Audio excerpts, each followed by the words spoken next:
संसारमा त्यो मान्छे मात्र सबैभन्दा असल, अब्बल, ज्ञानी, राम्रो, सुन्दर, विवेकशील हुन्छ। उसलाई हामीले कुन उपनाम दिउँ?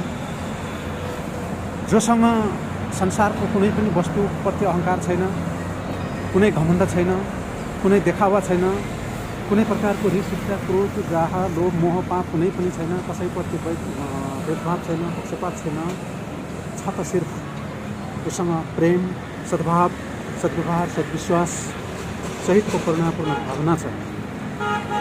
त्यसैले आफूले आफूलाई ठुलो मान्ने, ठुलो भन्न लगाउने, ठुलो कहलाउने त संसारमा कति छन्। जीवन जिउने त सबैको हुन्छ आफ्नो पाटो, जीवन जिउने त सबैको हुन्छ आफ्नो पाटो, तर मृत्युको हुन्छ सबैको एउटै बाटो, तर मृत्युको हुन्छ सबैको एउटै बाटो। जीवन र जगतको यही नै सत्य साँचो, जीवन र जगतको यही नै सत्य साँचो।